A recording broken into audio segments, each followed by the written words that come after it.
Italy has extradited an accused Chinese hacker wanted in the United States for allegedly stealing vaccine research at the height of the COVID-19 pandemic.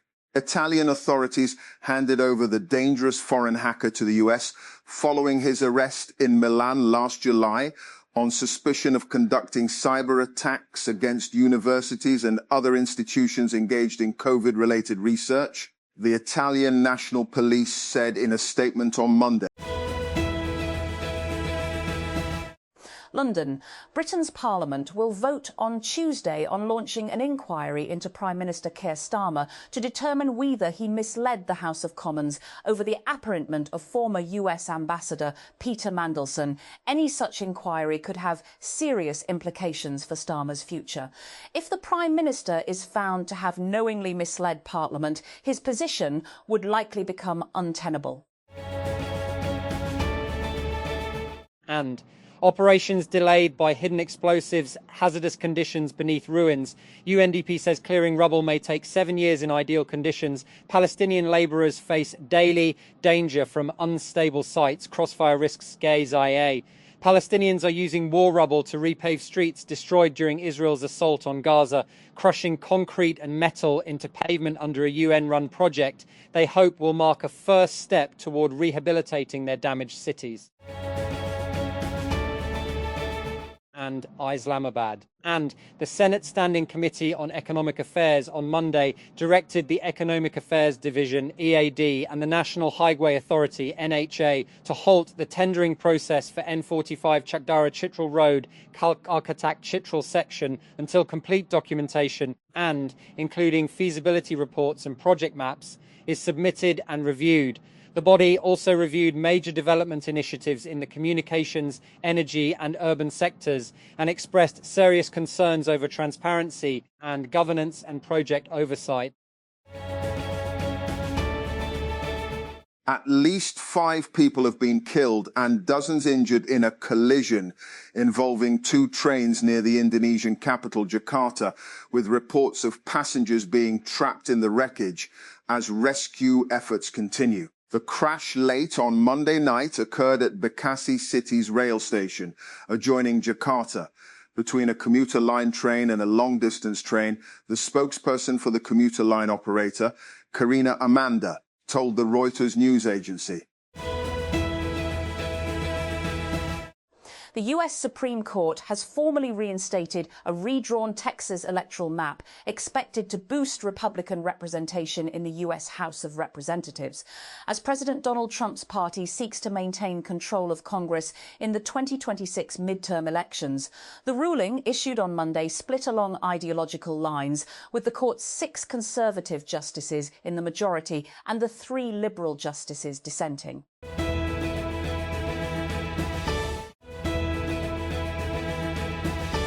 Bahrain has stripped dozens of people of their citizenship for allegedly supporting Iranian attacks on the country. Bahrain's Ministry of Interior announced on Monday that it had revoked the citizenship of 69 people, some of whom were related, after accusing them of sympathizing with Iran and colluding with foreign entities. The move comes after Tehran carried out strikes on facilities in Bahrain as part of the war launched against Iran by Israel and the United States. Britain's King Charles and Queen Camilla have arrived in the United States for a 4-day trip. A tour that has taken on even greater prominence after the White House Correspondents' Association dinner shooting and amid acrimony between the close allies. The state visit on Monday afternoon, by far the most high-profile and consequential of Charles's reign, marks the 250th anniversary of the US Declaration of Independence from British rule and is the first visit to the country by a British monarch for 2 decades. Letterboxd has surged in popularity in recent years. Once a niche site for only the most fervent of film nerds, the site, which allows users to rate, review and recommend movies to one another, has continued to add accounts by the tens of millions, thanks largely to interest from millennials and Gen Z. Now, The company's controlling investor has apparently made it known that they are looking to cash out. Semaphore reported Sunday that Canadian holding company Tiny, which owns some 60% of Letterboxd, has been courting various potential buyers, including Versant, the parent company of CNBC and MS Now, formerly MSNBC. Another potential buyer is The Ankler, a popular Hollywood newsletter, according to Semaphore. Tiny bought the platform in 2023, valuing it at over $50 million. It's unclear whether the company has neared any sort of deal. And at least 4 people were killed and dozens injured when 2 trains collided outside the Indonesian capital Jakarta on Monday. State media report that a stationary commuter train was hit from behind by a long-distance commuter train arriving on the same track. The Iraqi president Nizar Ahmedi has named Ali al-Zaidi as prime minister designate and tasked him with forming a government. Al Jazeera's correspondent in Iraq has reported al-Zaidi was named earlier on Monday as the candidate of the Coordination Framework, a coalition of Shia parties that has a majority in parliament. Thousands of people remain detained in poor conditions by the paramilitary Rapid Support Forces, RSF, in El Fasher in western Sudan. According to a local NGO, the Sudan Doctors Network said on Monday that 20 doctors, more than 1,470 civilians and 907 military personnel are being held in dire conditions in multiple detention facilities in the city. Technology tycoons Elon Musk and Sam Altman are poised to face off in a high-stakes trial revolving around the alleged betrayal, deceit and unbridled ambition that blurred the bickering billionaires' once shared vision for the development of artificial intelligence.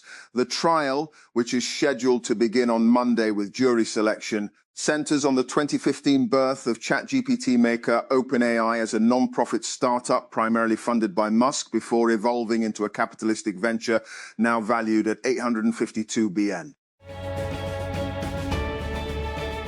And Israel has threatened to burn all of Lebanon after Hezbollah reiterated its defiance and rejection of peace talks as war across the border grinds on. The Lebanon-based armed group on Monday condemned Beirut's ongoing discussions with Israel and again refused to end its campaign of strikes across the border in the face of Israel's persisting attacks on the south of the country. Israeli Defense Minister Israel Katz retorted that defiance would bring catastrophic consequences. US President Donald Trump said on Monday that Jimmy Kimmel should be immediately fired by ABC and parent company Walt Disney, joining his wife Melania Trump in calling out the late-night talk show host for a monologue he delivered prior to a shooting near a gathering of journalists and politicians over the weekend. Kimmel said last Thursday, in a parody segment on the upcoming White House Correspondents' Dinner, that Melania Trump had a glow like an expectant widow. In his monologue, he portrayed himself as the MC of that upcoming banquet, a glitzy yearly event called the White House Correspondents' Dinner. Melania Trump has criticized late-night host Jimmy Kimmel over a joke in which he called her an expectant widow just days before a shooting incident at the White House Correspondents' Dinner she attended with the president. The First Lady called Kimmel's remarks hateful and violent, urging his network, ABC, to take action against his atrocious behavior. Federal authorities in the United States have charged the suspect, who allegedly shot a Secret Service agent as he tried to breach security at a press gala attended by Donald Trump, with attempting to assassinate the U.S. president. Cole Thomas Allen, 31, of Torrance, California, also faces firearms charges in a 3-count complaint, prosecutors announced on Monday. And the United Kingdom's ambassador to the United States, Christian Turner, has called the 4-day visit by King Charles III to the US an effort to renew and revitalize a unique friendship between the two allies. The visit, which began on Monday, and comes at a tense period in US-UK relations as US President Donald Trump continues to publicly criticize British Prime Minister Keir Starmer over his stance on the US-Israeli war on Iran and accusing him of not assisting Washington in the fight against Iran or helping the US reopen the strategic Strait of Hormuz. Americans lost $2.1 billion to social media scams in 2025, according to a new report from the U.S. Federal Trade Commission, FTC. The agency reports that losses from social media scams have increased eightfold, and that social media scams resulted in higher losses than any other method scammers used to contact consumers. Nearly 30% of people who reported losing money to scams said the schemes began on social media. More people reported losing money to scams that originated on Facebook than on any other social media platform, with WhatsApp and Instagram ranking a distant second and third. Additionally, people reported losing far more money to scams on Facebook alone than they reported losing to text or email scams.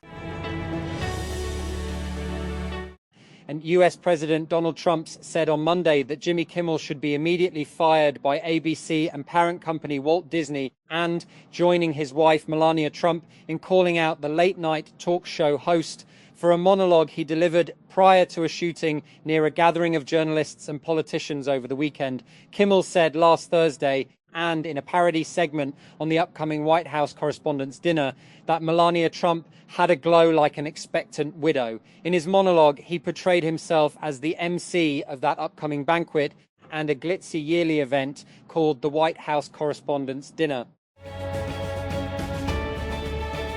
President Donald Trump has joined his wife Melania Trump in calling on the ABC TV network to take action against comedian Jimmy Kimmel for jokes, targeting her as the debate over free speech, polarizing rhetoric, and political violence grows louder in the United States. Melania Trump on Monday accused the host of Jimmy Kimmel Live of deepening the political sickness within America with his comedy 2 days after gunfire erupted outside the White House Correspondents' Dinner, which Trump and her husband attended. And gunmen have raided an orphanage and kidnapped at least 23 children, authorities in Nigeria report.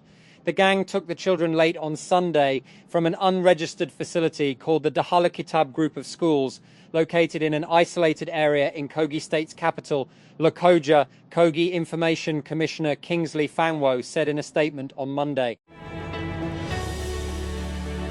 And Pakistan and Afghanistan have accused one another of launching new cross-border attacks.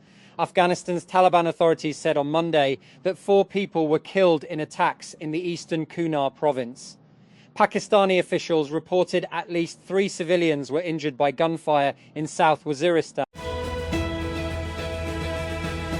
Ineffable Intelligence, a British AI lab founded a mere few months ago by former DeepMind researcher David Silver, has raised $1.1 billion in funding at a valuation of $5. $1 billion to join the race for novel AI models that could outperform large language models. According to its newly launched site, Ineffable aims to create a super learner capable of discovering knowledge and skills without relying on human data by leveraging reinforcement learning, a technique in which AI systems learn through trial and error rather than studying human-generated examples. This is Silver's area of expertise. On Monday, Microsoft and OpenAI announced that they have once again renegotiated the deal binding the two companies. Despite some opinions on X that frame it as a victory for the ChatGPT maker over the Windows giant, both sides are walking away winners. Most important, the new terms solve an issue that was hanging over OpenAI's head since it signed its up to $50 billion deal with Amazon. And Toyota has announced a limited price reduction for the Fortuner in Pakistan, offering both variants at discounted rates. According to the latest advertisement, the Fortuner G is priced at $12,435,000, while the Fortuner V is available for $14,935,000. Lahore. The Punjab Assembly passed on Monday the Child Marriage Restraint Bill 2026, which sets 18 years as the minimum legal age for marriage for both boys and girls and declares underage marriage a non-bailable offence.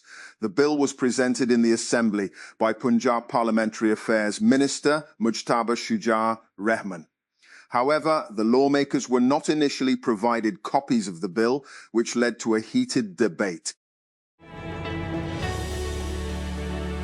And the Democratic Republic of the Congo, DRC, plans to set up a paramilitary unit to secure the country's large mining sites. The General Inspectorate of Mines, IGM, which oversees the East African country's abundant deposits of critical minerals, and announced the creation of the Mining Guard on Monday. And the unit will be backed by investments from the United States and United Arab Emirates as Washington and its ally seek to lock in access to the minerals, and the DRC struggles with rebel groups for control in the country's troubled east. And gunshots shattered the White House Correspondents' Dinner, throwing Washington's biggest night into chaos. We unpack how it happened, who the suspect is, how security responded, and what US President Donald Trump said afterward. We also examine the fallout and what it reveals about a White House under pressure. So what happens next? In this episode,